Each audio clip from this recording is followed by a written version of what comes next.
අසීමිත තණ්හාව මිනිසාව විනාශය කරා ගෙන යන අයුරු පෙන්වා දීමට අප තථාගත බුදුරජාණන් වහන්සේ දේශනා කර වදාළ අසිරිමත් මාන්දතු ජාතක කතාවයි මේ. මීට කල්ප ගණනාවකට පෙර විපස්සී බුදුරජාණන් වහන්සේ ලොව පහළ වූ සමයේ එක්තරා දිලිඳු සහෝදරයන් දෙදෙනෙකු වාසය කළා. ඔවුන් දර කපා විකුණා ලැබෙන සුළු මුදලින් දිවි ගැට ගසාගත් අසරණයන්. දිනක් ඔවුන් තමන් සතු එකම ආහාරය වූ මුං යට ස්වල්පයක් තම්බාගෙන අනුභව කිරීමට සූදානම් වුණා. එවිටම විපස්සී බුදුරජාණන් වහන්සේ ප්‍රමුඛ මහා සංඝරත්නය එම වීථිය දිගේ වඩිනා බව ඔවුන් දුටුවා. මහත් වූ ශ්‍රද්ධාවෙන් පිනාගිය මේ දරුවන් තම සන්තකයේ තිබූ මුන්නට ටික දානයක් ලෙස පූජා කිරීමට ඉදිරිපත් වුණා. නමුත් එහි සිටි ධනවත් සිටුවරුන් සහ බලවතුන් මේ දිලිඳු දරුවන්ට බුදුහිමියන් අසලට යන්නට ඉඩ දුන්නේ නැහැ. වැඩිමහල් සහෝදරයා පසුබට වුණේ නැහැ.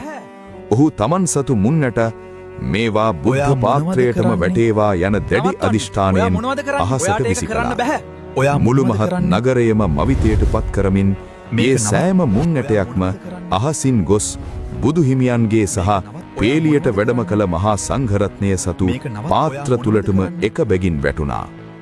ඒ අසිරිමත් පිනේ මහිමයෙන් ඔහු පසු කලක මහා මාන්දතු නමින් සක්විති රජව උපත ලැබුවා. ඔහුගේ අනින් අහසින් රන්වැසි වැස්සා. සත්රුවන් පිරිවරාගෙන ඔහු මනුෂ්‍ය ලෝකයේ පමණක් නොවෙයි. මනුෂ්‍ය ලෝකයේ අවුරුදු ලක්ෂ ගණනක් සක්විති සැප වින්දත් මාන්දතු රජුගේ සිත සෑහීමකට පත්තුනේ නැහැ. ඔහුට අවශ්‍ය වුණා මීට වඩා උසස් සැප සම්පත් අතිතැන් සොයා යන්නේ.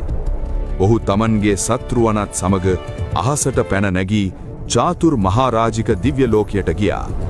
එහි සිටින සතරවරම් දෙවිවරු රජුගේ අසිරිමත් පින්බලය දැක ඔහුට ගරුසරු දක්වා ඒ දිව්‍ය ලෝකයේ රජකම බාර දුන්නා. එහිත් ඔහු වසර කෝටි ගණනක් රජකම් කළා.